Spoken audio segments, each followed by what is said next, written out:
अस्सलामु अलैकुम वरहमतुल्लाहि वबरकातुह। मोहतरम भाइयों, बुज़ुर्गों, दोस्तों, आज नीट का एग्ज़ाम है। सबसे पहले तो मेरी दुआ है अल्लाह तबारक व तआला से कि वो तमाम स्टूडेंट्स जिन्होंने अनथक मेहनतें की, कोशिशें की, जद्दोजहद किया, कुछ ऐसे होंगे जो दूसरी तीसरी मर्तबा जो है नीट का एग्ज़ाम दे रहे हैं। ऐ अल्लाह, तेरी बारगाह में मेरी दुआ है, ऐसे तमाम तलबा को तो कामयाबी से सरफराज फरमा। आमीन सुम्मा आमीन। दिल की गहराइयों से पहले तो दुआ है आप लोगों के लिए, अल्लाह आप तमाम को कामयाबी अता फरमाई। आपके माँ बाप ने, आपने जो ख्वाब देखा हुआ है MBBS करने का, डॉक्टर बनने का, अल्लाह उसमें आपको भरपूर कामयाबी अता फरमाई। अब चलिए, बाकी जो हमारे दूसरे सुनने वाले हैं, बहुत सारे लोगों को शायद नीट पता नहीं होगा, तो मैं ये चाहता हूँ कि थोड़ा सा आज मैं नीट पे भी रोशनी डाल दूँ और वो स्टूडेंट्स जो अभी 10वीं कर रहे हैं वो अभी से नीट की तैयारी कैसे कर सकते हैं, और उनके माँ बाप जो अपनी औलाद को डॉक्टर बनाना चाहते हैं उनको क्या करना चाहिए। कुछ बेसिक चीज़ें आज मैं बताने वाला हूँ। देखो, नीट जो है ना, नीट का एक्चुअल में फुल फॉर्म होता है नेशनल एलिजिबिलिटी इंटरेस्ट टेस्ट। ये पहले सीट हुआ करता था, नीट की बजाय seat, state eligibility interest test. ये क्या होता है पहले वो मैं आपको बता दूं, ये नीट है या सीट है। असल में हमारी यानी हमारा जो एजुकेशन सिस्टम है मुल्क का, पहले ऐसा था कि जो स्टेट लेवल के जो बोर्ड हुआ करते थे एजुकेशन के, वो क्या करते थे कि उनका जो पूरा स्टेट है, उस स्टेट के अंदर जितने मेडिकल कॉलेजेस है, जैसे MBBS है, दूसरे नंबर पे आता है BAMS, तीसरे नंबर पे आता है BHMS, चौथे नंबर पे आता है BUMS, ये सब मेडिकल। उसके नीचे फिर जो आता है DHMS, फिर उसके नीचे आता है B फार्मा, उसके नीचे आता है D फार्मा। यह ऐसी पूरी जो है ना मेडिकल लाइन से पूरा सिलेक्शन होता है, पूरे स्टेट लेवल पे पहले हुआ करता था। अब वो किसका होता था सिलेक्शन? वो उन स्टूडेंट्स का होता था जिन स्टूडेंट्स ने 12वीं साइंस से किया है, और साइंस से करने के बाद जैसा आपका परसेंटेज है, जैसे आपका परसेंटेज 70 है, 80 है, 90 है, तो आप जो है सीट का जो फॉर्म है वो आपको पहले से ही भरना पड़ता था। उसकी तैयारी आपको 10वीं के बाद से करनी पड़ती थी, और वो होने के बाद जब आप सीट का एग्ज़ाम देते थे तो वो जो टेस्ट लेते थे कि आप डॉक्टर बनने के लिए एलिजिबल है या नहीं है, वो टेस्ट लेने के बाद में फिर वो जो है आपको बॉम्बे बुलाते थे, और बॉम्बे बुलाने के बाद फिर जो रैंक है उसके हिसाब से सारे स्टूडेंट्स के दरमियान में वो सीटों को उसको जो है तकसीम किया करते थे। बाद में ऐसा हुआ 2013-14 के अंदर जो सेंट्रल गवर्नमेंट है उन्होंने ये फ़ैसला लिया कि भाई जब हमारा मुल्क इतना बड़ा है तो उसमें ये हो रहा था कि बाज़ जो स्टेट्स है वहाँ पे मेडिकल जो कॉलेजेस है उनको पूरी सीट्स नहीं मिल रही थी, और बाज़ स्टेट्स के अंदर बहुत ज़्यादा स्टूडेंट्स एग्ज़ाम दे रहे थे और वो जो मुस्तहिक थे, यानी ऐसा हो चुका था जिसे हम कहेंगे कि जो बैलेंस है वो डगमगा गया था। जो बैलेंस जिस तरीके से होना चाहिए वो बैलेंस बाकी नहीं रहा था। कहीं पे कई कॉलेजेस है जहाँ पे बच्चे ही नहीं है, स्टूडेंट्स ही नहीं है, वो खाली पड़े हुए हैं, और कहीं पे जो है कॉलेजेस कम है और वहाँ पे स्टूडेंट्स की तादाद ज़्यादा है। तो सेंट्रल गवर्नमेंट ने ये फ़ैसला लिया कि अब हम इसको पूरे मुल्क की सतह पर लेंगे, स्टेट लेवल पे नहीं, अब मुल्की सतह पर होगा ये, नेशनल लेवल पर। अब नेशनल लेवल में क्या है, कश्मीर से लेके तो कन्याकुमारी तक पूरे मुल्क के अंदर अब ये टेस्ट लिया जाता है। अब इसके अंदर जो है आपके लिए स्कोप अब पूरी तरह से ओपन हो गया। अब ये स्कोप ओपन होने के बाद में एक स्टूडेंट अगर उसका परसेंटेज, क्योंकि ये परसेंटेज लेवल के एतबार से आपको सीट जो है वहाँ पे इनरोल्ड होती है, तकसीम होती है। अगर आपका परसेंटेज यानी इसके अंदर मार्क्स ज़्यादा रहेंगे नीट के अंदर, उस हिसाब से आपको पहला प्रीफ्रेंस दिया जाएगा सिलेक्शन का कि भाई आपको किस स्टेट के किस मेडिकल कॉलेज के अंदर एडमिशन लेना है। और उसकी तरतीब ये होती है कि अगर आपके मार्क्स बहुत ज़्यादा है तो आपको फ्री सीट मिलती है गवर्नमेंट की तरफ से। फ्री सीट का मतलब ये रहता है कि जो सालाना आपको फ़ीस भरना है और जो सालाना अखराजात वगैरह है उसके अंदर गवर्नमेंट आपकी मदद करेंगी। यानी वो ऐसा ही है जैसे मिसाल के तौर पे एक तरफ 1000 रुपये खर्च आने वाला है और दूसरी तरफ 100 रुपये। तो ऐसा है कि गवर्नमेंट की अगर आपको फ्री सीट मिलती है तो जो काम आपका 1000 में होने वाला था वो आपका होगा सिर्फ 100 रुपये के अंदर। तो ये फ़ायदा होता है फ्री सीट का। अब वो फ्री सीट किसको मिलती है, उसके लिए आपको क्या करना पड़ेगा, या पेमेंट सीट जो है वो किसको मिलती है, उसके लिए आपको क्या करना पड़ेगा, वो सब चीज़ें हम आपको अब बताते हैं। देखो असल चीज़ तो ये है कि जो माँ बाप अपने बच्चों को डॉक्टर बनाना चाहते हैं, या वो बच्चे जो खुद डॉक्टर बनना चाहते हैं, और मैं आपको ये सारी इन्फॉर्मेशन इसलिए दे रहा हूँ क्योंकि मेरे घर के 3 बच्चे अभी फ़िलहाल MBBS कर रहे हैं, मेरी अपनी फैमिली के। एक मेरा हकीकी मामूजाद भाई है, एक मेरा खालाजाद भाई है, और एक जो है हमारे मामू के साली का बच्चा है। इस तरीके से हमारे अपने घर के, अपने फैमिली के 3 बच्चे जो है वो फ़िलहाल MBBS कर रहे हैं अल्हम्दुलिल्लाह। और उन्होंने कैसे MBBS किया, या उनको एडमिशन मिला, या उनको सीट मिली, वो भी मैं आपको थोड़ा बता दूंगा। वैसे अगर आपको देखना है तो मेरा जो मामूजाद भाई है उसका इंटरव्यू ऑलरेडी मेरे चैनल के ऊपर है। मैंने उसका सिलेक्शन होने के बाद में हमने उसका एक छोटा सा इंटरव्यू लिए थे, भाई आपको ये सीट कैसे मिली, तो उसके लिए क्या मेहनत करना पड़ती है, क्या प्रीफ्रेंस करना पड़ते हैं, क्या आपको सेक्रीफाइस करना पड़ता है, क्या आपको डेडिकेशन लगता है, वो इंशाल्लाह आपको पता चलेगा। तो पहले हम आते हैं बेसिक मुद्दे पर, और वो बेसिक मुद्दा ये है कि क्या आपको डॉक्टर बनना है, या आप ये चाहते हैं कि आपका बेटा या बेटी दोनों को डॉक्टर बनाना ज़रूरी है। ये भी मैं थोड़ा खुलासा कर दूं। हमारी कौम के अंदर जब हमारे घर में हमारी बीवी की तबीयत ख़राब होती है, या बेटी की तबीयत ख़राब होती है, या माँ की तबीयत ख़राब होती है, तो हम ये चाहते हैं कि उसे किसी जो है लेडीज़ डॉक्टर को दिखाया जाए। लेकिन हमारा प्रॉब्लम ये होता है कि हम खुद अपनी बेटियों को डॉक्टर नहीं बनाते हैं, बल्कि हमारी थिंकिंग ये होती है नहीं 10वीं के बाद उनकी शादी करके दे दो। बोले 10वीं भी क्या पढ़ाने का, स्कूल पढ़ाना थोड़ी ज़रूरी है हमारे यहाँ पे। ये हमारी सोच और थिंकिंग की वजह से फिर प्रॉब्लम ये क्रिएट होता है कि कौम के अंदर लेडीज़ और फीमेल डॉक्टर मिलना मुश्किल हो जाता है। तो सबसे पहले मेरी रिक्वेस्ट है कि अगर आपकी बेटी भी डॉक्टर बनना चाहती है उसको भी बनाइए, लड़का भी बनना चाहता है उसको भी बनाइए, क्योंकि आगे चलकर जो है फिर ऐसे ऐसे प्रॉब्लम्स फेस करना पड़ते हैं। वो मेरा अभी टॉपिक नहीं है, नहीं तो मैं उसके ऊपर अलग से इंशाल्लाह एक वीडियो बना के डालूँगा। बहरहाल अभी हमारे सामने मुद्दा ये है कि आप अगर अपने बच्चों को डॉक्टर बनाना चाहते हैं या आपको ख़ुद को बनना है, तो आपको मेहनत शुरू करना पड़ेगी 7वीं और 8वीं से। और सबसे पहली चीज़ ये है कि जो लैंग्वेज है उस पर आपको कमांड आना चाहिए। लैंग्वेज क्या है, वो है इंग्लिश।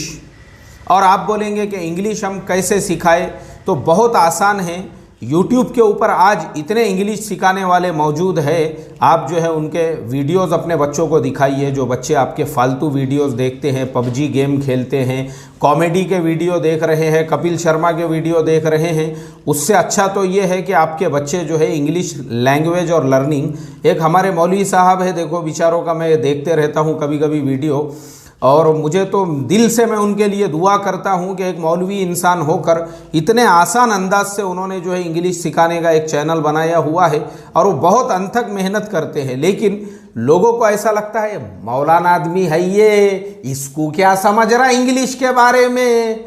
यानी उनकी सूरत देख के ही, उनके सादे सिंपल कपड़े, उनकी टोपी, उनकी दाढ़ी देख के इसको क्या आ रहा इंग्लिश के बारे में। हमारी थिंकिंग ऐसी है ना कि हम ये चाहते हैं कि भाई कोई इंग्लिश बोलने वाला या जिसको इंग्लिश का नॉलेज है उसने एकदम सूट बूट के अंदर होना चाहिए, और उसने जो है एकदम टाई वाई लगाया, तो मतलब वैसा अगर कोई फ़ोटो हमको नज़र आए तो लगता है हाँ ये बराबर इंग्लिश सिखाता हूँगा, जबकि ऐसा नहीं है।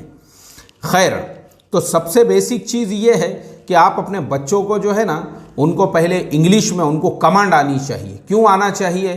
क्योंकि आगे जब आपका बच्चा थोड़ा आगे बढ़ेगा, 8वीं 7वीं के बाद 8वीं है, 9वीं है, तो उसके बाद जो साइंस की किताबें उसको आएगी। और 10वीं के अंदर, क्योंकि 10वीं में जो है उसको बोर्ड का एग्ज़ाम देना है, तो 10वीं में जो मैथ है वो उसको समझ में आएगा और वो उसको समझाना ज़रूरी है, क्योंकि चंद जो सब्जेक्ट है जैसे साइंस है, जैसे मैथ है, और ये जो बेसिक सब्जेक्ट्स है ये बहुत ज़्यादा मायने रखते हैं आपके बच्चे के 12th जो है साइंस से करने के लिए। तो उसको जो है ना, पहले तो आप साइंस से इंग्लिश, पहले तो कमांड उसका अच्छा होना चाहिए लैंग्वेज पे, उसके बाद में उसी बच्चे को मैथ आप अच्छे से समझाइए। जितने ज़्यादा अच्छे तरीके से उसको मैथ आएगा, वो मैथ उसके भेजे में एक बार घुस गया, उसके फॉर्मूले कैसे बनाना है, किस तरीके से उसको हल करना है, आपका आधा प्रॉब्लम रिजॉल्व हो गया, सॉल्व हो गया, मसला हल हो गया। तो ये मेहनत आपको शुरू करना पड़ेगी 7वीं, 8वीं, 9वीं और 10वीं का जब बोर्ड का एग्ज़ाम है, इंशाल्लाह उसमें वो अच्छे से अच्छे मार्क्स लेकर आएगा, परसेंटेज लेकर आएगा। 10वीं जब उसका हो गया तो अब 12वीं से पहले ही जो है ना आपको नीट का वो भरना पड़ता है। एक चीज़ याद रखो, यानी आपको जो है पहले से ही उसका ऑनलाइन जो है आपको रजिस्ट्रेशन कराना पड़ता है नीट के लिए। ये भी चीज़ आपको पता होना चाहिए, वरना ये नहीं है कि आप 12वीं का रिज़ल्ट हाथ में आने के बाद अब सोच रहे हो कि मैं नीट का जो है प्रिपरेशन करूं और उसके बाद में जो है मैं उसकी तैयारी करूं, तो फिर आपके लिए नीट जो है वो मुश्किल है। 10वीं के बाद से ही आपको 12वीं के साथ साथ, यानी आपकी 12th की जो तालीम है वो चल रही है, उसी के साथ साथ आप नीट की भी मेहनत कर रहे हो। दोनों को आपको करना है, और दोनों अगर आपको करना है ना, तो पहला काम ये है कि ये जो मोबाइल फ़ोन है अपना, मोबाइल फ़ोन, इसको बाजू को रख देने का। मोबाइल फ़ोन का आपने बिल्कुल भी इस्तेमाल जो है फालतू चीज़ों के लिए नहीं करना है। बल्कि अगर आपको समझो कोई मैथ नहीं समझ में आ रही है, कुछ ऐसा समझ में नहीं आ रहा है, तो ठीक है, आप यूट्यूब पे देख सकते हैं या बहुत सी वेबसाइट्स के ऊपर ये चीज़ें समझाई हुई होती है मुफ्त में, फ्री में, उनका आप इस्तेमाल कीजिए। बाकी चीज़ों के अलावा आप कॉमेडी देख रहे हैं, आप जो है छिछोरापन कर रहे हैं, आप फेसबुक यूज़ कर रहे हैं, आप व्हाट्सअप, तो फेसबुक यूज़ करने वाला और व्हाट्सअप का इस्तेमाल करने वाला और सोशल मीडिया और इंस्टाग्राम पे जो एक्टिव रहने वाले लोग हैं, उनके लिए नीट नहीं है। नीट तुम्हारे लिए नहीं है। तुम जो है अपना आराम से जो है बीए करो, उसके बाद में डीएड बीएड कर सकते तुम, उसके लिए कोई प्रॉब्लम नहीं है। लेकिन नीट अगर आपको करना है तो आपको फेसबुक, आपको इंस्टाग्राम, आपको व्हाट्सअप, आपको सोशल मीडिया को ऐसा बाजू को फेंक देना पड़ेगा। बाजू 3-4 सालों के लिए आपको सेक्रीफाइस करना पड़ेगा, कुर्बानी देनी पड़ेगी, और वो कुर्बानी देने के बाद फिर रिजल्ट आएगा। क्योंकि नीट के अंदर एक एक नंबर से जो है फ्री सीट जो है वो छूट जाती है, एक एक नंबर से खाली, क्योंकि वो नेशनल लेवल पे जो है सिलेक्शन हो रहा है, उसके अंदर नेशनल लेवल पे कर दिया अभी उन्होंने उसको। तो इसके लिए जब आपका 10वीं के बाद आप 12वीं की तैयारी कर रहे हो, तो पूरा फोकस आपका तालीम पे हो, पढ़ाई पे हो, और माँ बाप का भी इस चीज़ के ऊपर ध्यान होना चाहिए कि वो अपने औलादों को मोटिवेट करें। ये नहीं है कि वो उनको झिड़क रहे हैं, वो उनको ताने दे रहे हैं, वो उनको जो है डीमोटिवेट कर रहे हैं, ऐसा नहीं है। बल्कि अगर आपके बच्चे 10वीं के बाद में पूरी मेहनत में लगे हैं तो उनके खाने पीने का भी जो है बराबर से ध्यान रखो। आप उनसे काम पूरा ले रहे हो, आपको उनको MBBS भी कराना है और उनको खाने के लिए बराबर नहीं है, और उनको बराबर से जो है ग़िज़ा नहीं मिल रही है, वो कुपोषण का शिकार हो रहे हैं, ऐसा नहीं चलेगा। बल्कि आपको जो है ना, आपको अच्छे से अच्छी ग़िज़ाएँ उनको खिलाओ, अच्छे से अच्छी। हमदर्द का एक आता है, खमीरा गाउज़बा अंबरी जवाहर वाला ख़ास आखिरी में याद रखो, 3-4 आते हैं उसमें, खमीरा गाउज़बा अंबरी भी आता है, फिर जवाहर वाला अलग आता है, लेकिन एकदम आखिरी वाला जो मैंने बताया, खमीरा गाउज़बा अंबरी जवाहर वाला ख़ास, ये ख़ास तक जो है ये लेकर आओ अपने घर में, और रोज़ाना जो है 200-250 ग्राम दूध के साथ रोज़ाना चम्मच भर के उसमें डालो, उसको दूध में घोल के वो अपने बच्चों को पिलाओ। उससे जो है ना आँखों के सामने जो अंधेरियाँ आती है और बच्चों के जहन पे बोझ महसूस होता है, सर में दर्द होता है, ये बहुत सारे प्रॉब्लम्स इंशाल्लाह ख़त्म हो जाएंगे। मतलब ये मैंने खाली आपको एक एग्ज़ाम्पल दिया, उसके अलावा भी और भी बहुत सारी जो चीज़ें हैं घर में, आपके फ्रूट्स जो है ना उसका बड़ा स्टॉक होना चाहिए। उसके अलावा खाने पीने की चीज़ें, ड्राई फ्रूट की बर्नियाँ ऐसी भरी हुई होना चाहिए आपके, एक में पूरे बादाम भरे हुए हैं, एक में पूरा पिस्ता भरा हुआ है, एक में जो है पूरा सींग खारी भरी हुई है, ताकि बच्चा जो है सींग खारी खारी गुड़ मिला के भी खा सके, बादाम और पिस्ता वगैरह, तो उसकी सेहत अच्छी रहेगी और वो पूरी मेहनत के साथ एक सुई के साथ में तालीम पे ध्यान दे सकेगा। नहीं तो क्या है, उसको पेट भर के खाना ही नहीं मिल रहा है।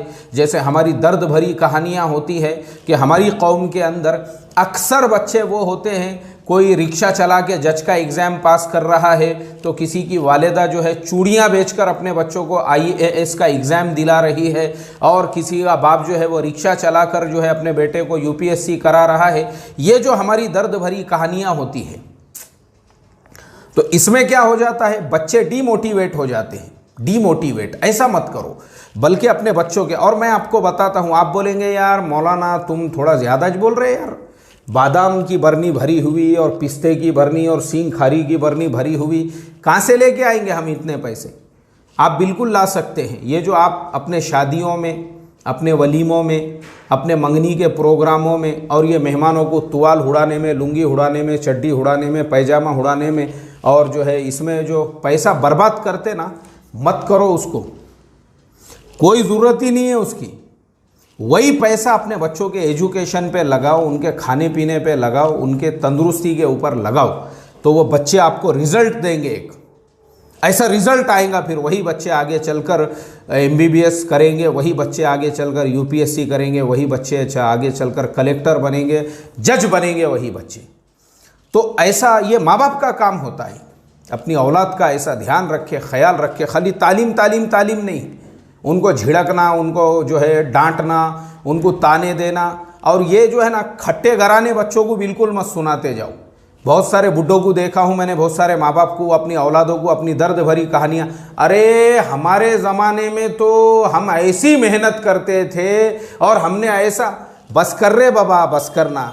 ये ऐसे जो खट्टे घराने अपनी औलादों को सुनाने वाले जो माँ बाप होते हैं ना, वो डीमोटिवेट करते हैं बच्चों को। उनको मोटिवेट करो, उनमें एनर्जी पैदा करो, ये तुम्हारी दुख भरी कहानियाँ मत सुनाओ उनको। तो ये बच्चों के अंदर एक एनर्जी पैदा करके उनके खाने पीने का, उनको डांटना, उनको डपटना, आज के ज़माने की औलाद ये सब चीज़ें बर्दाश्त नहीं कर सकती। मैं आपको लिख कर देता हूँ ये चीज़, अगर ऐसा करोगे तो कहीं ऐसा ना हो कल को तुम्हारी औलाद तुम्हारे हाथ में से निकल जाए। तो इसके लिए बच्चों को इस तरीके से मोटिवेट कीजिए, बच्चों को आगे बढ़ाइए, बच्चों में हौसला हिम्मत पैदा कीजिए। अब 12th का एग्ज़ाम आपके बच्चों ने दे दिए, तो जो स्टूडेंट्स हैं उनसे भी मेरी रिक्वेस्ट है, पूरे कॉन्फिडेंस के साथ में जिस पेपर, जो कल पेपर है उसकी पूरी स्टडी करो अच्छे से, और अच्छे से स्टडी करने के बाद में फिर वो पेपर दो आप प्रॉपर। और वो प्रॉपर पेपर देने के बाद इंशाल्लाह जो रिज़ल्ट आएगा वो आपके हक़ में बेहतर होगा। अब रिज़ल्ट माशाल्लाह बेहतरीन आ गया आपका।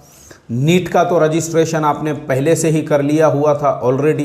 अब नीट का आपने पहले से रजिस्ट्रेशन कर दिया, और आपने जो है उसके बाद में नीट का रजिस्ट्रेशन हो गया आपका 12th का रिज़ल्ट आ गया। अब ये सब आने के बाद, अब जब नीट का जिस दिन एग्ज़ाम रहेगा, तो नीट में ज़्यादातर जो क्वेश्चन आंसर्स होते हैं वो ऑप्शनल होते हैं, यानी यस नो वाले होते हैं या सिलेक्शन वाले होते हैं। अब नीट का जब आप एग्ज़ाम दे रहे हो, जिस टाइप से भी वो एग्ज़ाम आपसे लिया जाए, तो आप पहले तो अपने आप को ज़हनी तौर पे पूरा एकसू बना के रखो, और अल्लाह की ज़ात पे भरोसा करके 2 रकात अपने घर में जो है सलातुल हजत पढ़ो।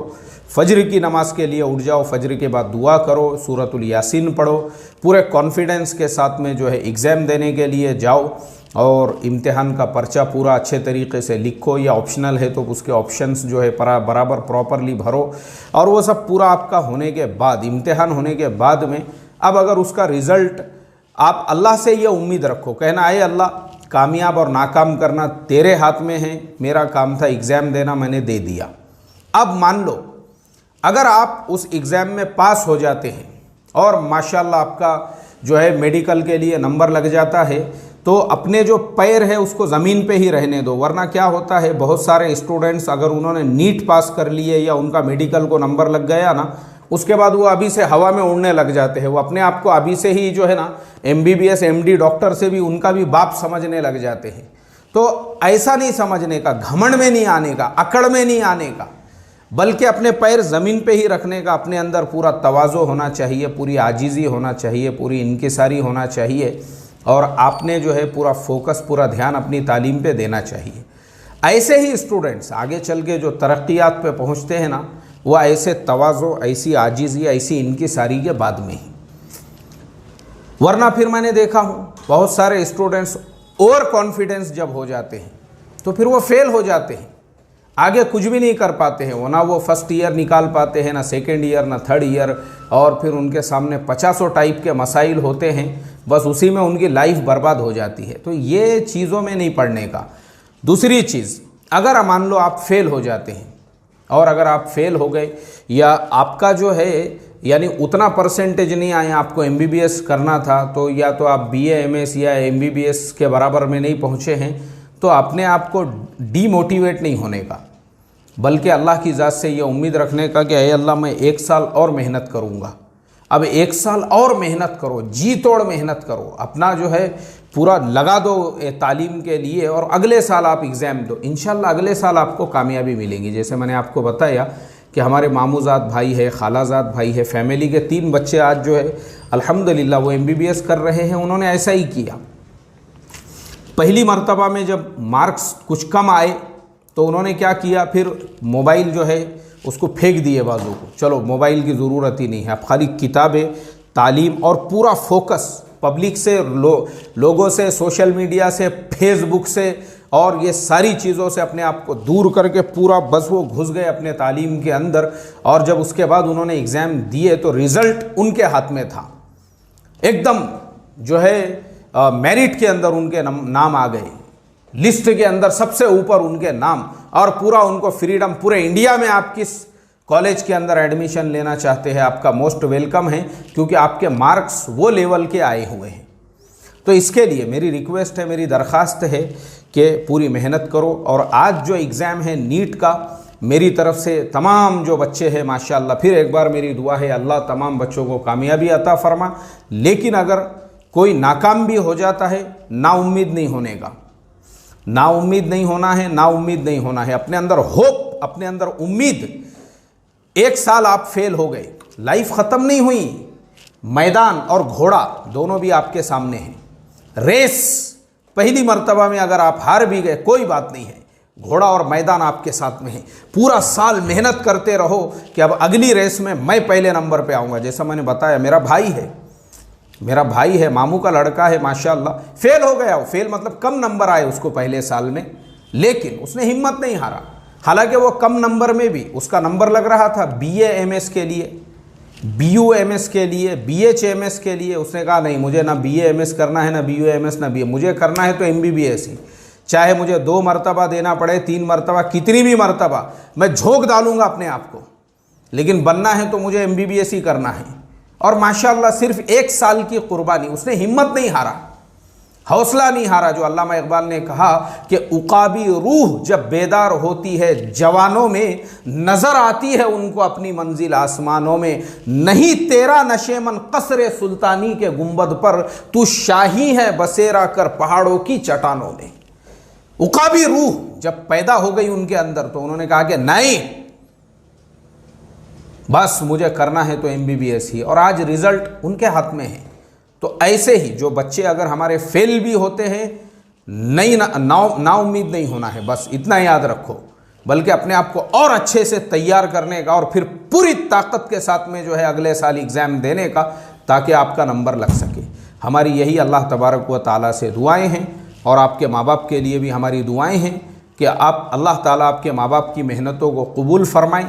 और आपसे भी रिक्वेस्ट है अपने माँ बाप के लिए हर नमाज के बाद में दुआ करना, क्योंकि यही वो आपके माँ बाप है जो अपना सब कुछ तुम्हारे लिए निछावर कर रहे हैं, कुर्बानी दे रहे हैं, सेक्रीफाइस कर रहे हैं, ताकि तुम कुछ बन सको, तुम्हारी लाइफ और फ्यूचर बन सके। इसके लिए जो तुम्हारे माँ बाप कुर्बानियाँ दे रहे हैं, उनके एहसान हमेशा याद रखना। ज़िंदगी में कभी भी अपने माँ बाप के एहसानात को नहीं भूलना, इसलिए कि उन्होंने अपना सब कुछ बर्बाद करके तुम्हारा सब कुछ आबाद किया हुआ है। वो तुम्हारी आबादी के लिए अपना सब बर्बाद करने में लगे हैं। ये उनका आपके ऊपर सबसे बड़ा एहसान है। इस एहसान को भी आप याद रखो और उनके लिए भी हमेशा दुआएं करते रहो। अल्लाह हमारे तमाम बच्चों को जो है भरपूर कामयाबी अता फरमाए। अच्छा, आखिरी में ये भी मैं बोल दूं कि ये मैंने कॉमन लेक्चर दिया हूँ, मतलब सब लोगों के लिए, चाहे बच्चे मुस्लिम समाज के हो, हिंदू समाज के हो, बुद्ध समाज के हो, क्रिश्चियन समाज के हो, सिख समाज, किसी भी समाज के बच्चे बच्चे होते हैं और हमारे लिए सारे बच्चे एक जैसे हैं। इसलिए हमने सारे बच्चों को और उनके पेरेंट्स को ये नसीहत की है। अस्सलामु अलैकुम व रहमतुल्लाहि व बरकातुहू।